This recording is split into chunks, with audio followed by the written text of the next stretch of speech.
Bonjour, je suis ravie aujourd'hui de te proposer un des épisodes qui a le plus été écouté parmi les 160. Tu vas retrouver des angles de réflexion sur la vie de famille, sur la communication, sur les émotions et sur le développement de l'enfant. Je te souhaite une très belle écoute et un très bel été. Au revoir.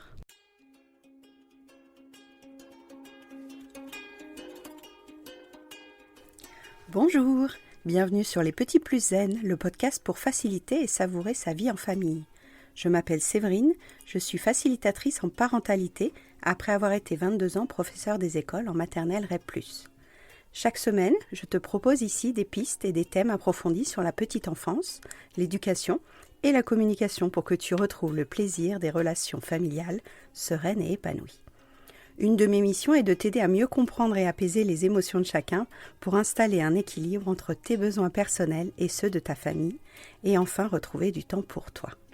Je te partagerai aussi mon expérience en classe de maternelle, des découvertes apprises en formation et des outils inédits et actionnables facilement que j'ai créés au fil du temps à l'école et à la maison. Pour ne manquer aucun épisode, abonne-toi s'il te plaît sur ton application de podcast préférée et participe généreusement à la diffusion de mon travail en laissant un avis et une note de 5 étoiles. Pour plus de contenu, d'inspiration et de motivation, retrouve-moi aussi sur Instagram, Facebook et Clubhouse sous le nom Les Petits Plus Zen. Sur ce, je te souhaite une belle écoute.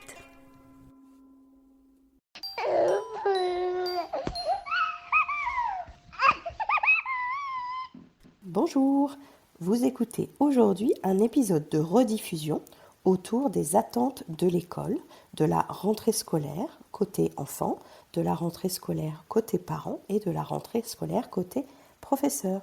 Je vous souhaite une très belle écoute et on se retrouve très bientôt pour un épisode en direct. Bonjour, vous écoutez l'épisode 15 du podcast Les Petits Plus Zen. On va parler aujourd'hui de la rentrée côté enseignant, côté adulte de l'école. Donc si vous faites une première rentrée en maternelle cette année, si vous avez changé de niveau de classe, si vous arrivez dans ce métier, vous avez peut-être plein d'idées sur la rentrée en maternelle, sur l'organisation d'une première journée avec des 2 ans, des 3 ans, des 4 ans, la découverte d'un cycle, donc le cycle 1 qui a un fonctionnement très différent de la primaire, des classes où il y a beaucoup plus de collectifs. Et on va parler aujourd'hui de la première journée pour un enseignant de petite section ou de toute petite section. L'enseignant de petite section, de toute petite section, on va être très dans la rayure de survie. Je lui conseille vraiment d'avoir bien dormi des 3 jours avant la rentrée. Cette journée de rentrée, elle va être très riche en émotions, elle va être très riche en haut et en bas, en imprévus. Et on a beau la prévoir du mieux qu'on peut, il y aura toujours des surprises, alors des bonnes, des moins bonnes, mais elle va nous demander une énergie considérable pour pouvoir apaiser, temporiser un peu les émotions des enfants, pour pouvoir s'adapter aussi aux imprévus. Peut-être la pluie va supprimer la récréation, peut-être la salle de danse sera fermée alors qu'on voulait y aller, peut-être qu'il manquera une clé en bibliothèque et tout ça. Donc sur les petits imprévus, on va vraiment rester souple, flexible et rester dans une zone apaisée pour donner le meilleur de la puissance du modèle à nos petits élèves. Donc les premières rentrées que j'avais préparées en maternelle, je m'étais vraiment prévu des activités scolaires, je m'étais vraiment imaginé passer du temps concret à travailler. Et puis avec les années, j'ai complètement changé de vision. Je vous en parlais un peu dans l'épisode 1 quand j'ai pris le dispositif des moins de 3 ans en charge. J'ai déconstruit ma pratique et je me suis rapprochée au maximum de l'individualité de chaque élève, de la singularité de chaque famille et de me mettre à la place de chaque enfant qui allait rentrer en classe. Si vous avez écouté l'épisode 13, je vous parle des 4 profils possibles d'enfants en rentrée de petite section. Suivant ces 4 profils-là, nous, en tant qu'adultes responsables de la classe, on n'aura pas du tout la même attitude et la même posture. Quand on prévoit sur la journée de faire telle histoire, tel livre, telle chanson, d'aller à telle heure en sport, telle heure en récréation, on est en train d'organiser un séminaire, une conférence qui cadrerait très bien avec des adultes organisés, rodés et en pleine cohérence de leur capacité mentale. Sauf que là, on parle d'enfants qui arrivent sur un nouveau continent, qui n'ont pas bien compris tout ce qui allait se passer, qui n'ont pas choisi leur collègue de bateau, qui n'ont pas choisi l'animateur sur l'île et qui arrivent en n'ayant pas toujours envie d'être là, comme je vous disais dans le profil 4 notamment. Donc les enfants du profil 1 et 3, ça va plutôt aller. Ils vont vite débarquer sur l'île et aller jouer. Et les enfants du profil 2 et 4, on va devoir, nous, adultes, se mettre à leur hauteur, les encourager à se libérer de maman, à leur faire miroiter de la nouveauté, pas de la facilité, pas de la magie. On n'est pas là pour vendre à Disneyland. L'école, c'est pas non plus que du plaisir. Mais en tout cas, leur dire qu'ils sont prêts et les inviter à sortir de leur habitude et de leur rituel d'avant, en leur disant, tu sais, tu es une grande fille maintenant, tu vas découvrir des nouvelles choses, tu vas pouvoir faire des nouvelles choses et on va le faire ensemble, ne t'inquiète pas, tu vas avoir des copains et des copines pour avancer avec toi sur toutes ces nouveautés. Chers collègues, moi je vous invite vraiment à faire une feuille d'observation, simplement une feuille d'observation avec par exemple l'enfant a accepté de laisser partir son parent, l'enfant a été à une activité tout seul, l'enfant a retrouvé son manteau quand on est allé dehors, l'enfant a demandé à aller aux toilettes. Voilà, des observations de la vie quotidienne, des observations des aptitudes et des compétences de l'enfant. On n'est pas dans des compétences de l'élève, on est dans des compétences de l'enfant. Quand l'enfant se sentira bien dans notre pièce, dans notre local, dans notre classe, quand il aura noué un lien de qualité avec l'adulte, la TSEM et un ou deux copains, ensuite on pourra passer à des apprentissages plus formels, des apprentissages plus scolaires. J'en parle beaucoup dans l'épisode 8, l'épisode du Tequil, qui, en résumé, explique que tant qu'on n'a pas nourri les besoins de chaque élève individuellement, de chaque rayure de son arc-en-ciel, quand on n'a pas nourri sa rayure de survie, de relation, d'identité, d'autonomie, de sens, d'expression et de détente, on ne pourra pas avancer très loin au niveau scolaire, compétences, aptitudes, techniques. Si l'enfant n'est pas en sécurité, si l'enfant ne se sent pas bien dans cette classe, s'il a envie d'ouvrir la porte pour partir, s'il pleure toute la matinée, comment voulez-vous qu'il puisse s'intéresser à votre histoire, à votre chanson, à votre matériel de pâte à modeler? Ce qui lui crée une incertitude à ce moment-là, c'est de savoir s'il va revoir ses parents, c'est de savoir pourquoi on l'a laissé là, est-ce qu'il est abandonné, est-ce qu'on est des gens hostiles, est-ce qu'on est des gens gentils. Toutes ces questions reviennent comme un animal qu'on aurait laissé au milieu d'une fosse aux lions. Là, dans ces cas-là, c'est le cerveau archaïque, c'est le cerveau reptilien qui prend en charge la réflexion. L'enfant n'est plus capable de réfléchir de manière complètement optimale. Il repart dans une peur de « on m'a laissé tout seul ici, qui sont ces gens, je ne veux pas rester ici ».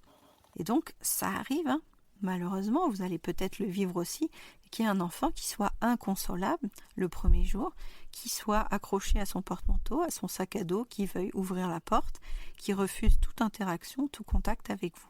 Dans ces cas-là, ce n'est pas le scolaire qui va l'aider. Dans ces cas-là, c'est le regard avec l'adulte qui va pouvoir l'aider. Un regard de bienveillance, d'ouverture. On va lui proposer des choses, on va lui proposer un câlin, on va lui proposer un coloriage, on va lui proposer de venir à côté de nous. Il y a des enfants qui sont très rassurés juste d'être à côté d'un adulte, même s'ils ne font pas l'activité. Ils sont à côté, ils participent de façon spatiale, on va dire, pas physique mais spatiale. Ils sont dans l'espace de l'adulte et ils le suivent un petit peu toute la matinée, toute la journée, parfois toute la semaine. Pendant une semaine, on a des élèves qui nous suivent parce qu'on est la référence. Ils ont compris intuitivement que le parent avait fait un transfert d'autorité à nous, donc à la TSEM ou à l'enseignant. Et donc, il se met à côté de nous puisqu'on est apparemment la zone de non-danger, la zone la moins en danger. Donc, tous ces petits éléments-là pour vous dire que la grille d'observation, elle ne sera pas remplie pour tous les élèves parce qu'on n'a pas le temps de pointer pour chacun. Mais de temps en temps, quand on voit qu'un élève a rangé un jeu tout seul, on peut mettre un petit point dans la case « c'est rangé du matériel ». Quand on voit qu'un enfant est venu parler à quelqu'un qui pleure, on peut se le noter dans un petit coin pour revoir plus tard. Ce qui m'intéressait beaucoup, c'est de voir d'où partait chaque enfant et de voir ensuite, à la fin de la période, donc au premier entretien avec les parents, où il était arrivé. En 6 semaines, en 7 semaines, on voit tellement de changements dans un enfant qui devient élève que c'est fabuleux de voir que le premier jour n'est pas du tout représentatif de tout ce qui va se passer après. Mais plus nous, enseignants, on est calme, serein et confiant dans l'idée que ce groupe classe va se construire, que tous ces enfants vont trouver un lien, ils vont avancer à leur chemin, pas à la même vitesse, ils vont pas du tout aller dans l'ordre qu'on a tous prévu pour eux, ils iront à leur rythme, et cette notion de rythme, c'est ce qui m'a vraiment conduit vers la notion du tequil. Donc, chers collègues, soyez souples dans vos objectifs, prévoyez une histoire, prévoyez une comptine, prévoyez une longue visite de la classe, verbalisez beaucoup. Moi, je parle tout le temps de verbalisation, c'est dans l'épisode 12. Donc, n'hésitez pas à verbaliser au maximum, pour que les enfants s'imprègnent de votre vision de la classe, ce que vous attendez d'eux, pourquoi ils sont là. Revoyez un peu le sens de l'école. L'école, ça sert à grandir, à apprendre des nouvelles choses, à faire des liens, à comprendre. Donc, on met des mots, on est en métacognition, on explique aux enfants ce qu'ils font là, et on explique surtout que les parents reviennent toujours. Un enfant qui va pleurer, il n'a envie d'entendre que ça. Maman va revenir, ne t'inquiète pas. Maman ou papa revient toujours. Et si on lui répète 12 fois, on lui répète 12 fois. Il n'y a aucun problème.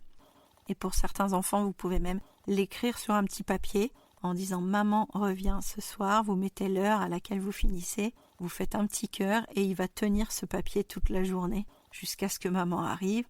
Et dans ce cas-là, le soir, n'hésitez pas à expliquer à maman que oui, l'insécurité était là, mais que oui, vous allez tous les jours parler de la même façon et que maman pourra réexpliquer que les mamans reviennent toujours. J'en profite pour le dire ici. N'hésitez pas, chaque parent, à bien dire au revoir à votre enfant avant de quitter la classe. Il y a souvent des parents qui disent « j'en profite, il me regarde pas, j'y vais ». Et en fait, ça ne rend pas très service à l'enfant. Parce que l'enfant a besoin d'être sûr que vous êtes là. Et quand il se retourne, il a commencé un puzzle, il se retourne, il voit que vous êtes parti. Là, le doute s'installe, mais il m'a laissé là, il est parti et il m'a pas dit au revoir. Donc, dites bien au revoir avant de partir à votre enfant le jour de la rentrée. Et c'est valable tout le mois de septembre, je dirais bien. Une fois qu'il sera bien habitué au fait que vous allez toujours revenir et toujours qu'il est en sécurité dans cette classe, ça ira beaucoup mieux. Donc voilà, chers collègues, n'hésitez pas à me faire des petits retours sur cet épisode-là. Vous pouvez m'envoyer un message sur Instagram ou par mail. Je reste disponible si vous avez envie d'en savoir plus sur le dispositif des moins de 3 ans, sur les petites sections. Et puis je vous souhaite un très bon courage, couchez-vous tôt, avant et après cette rentrée de petites sections. Et puis n'hésitez pas à travailler en équipe, on parlait de cohérence, ça a tout son sens quand il y a plusieurs petites sections dans l'école, de voir un petit peu comment harmoniser les pratiques.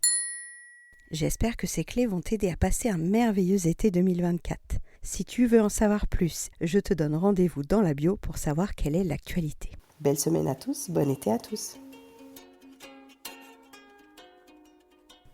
Merci d'avoir écouté cet épisode.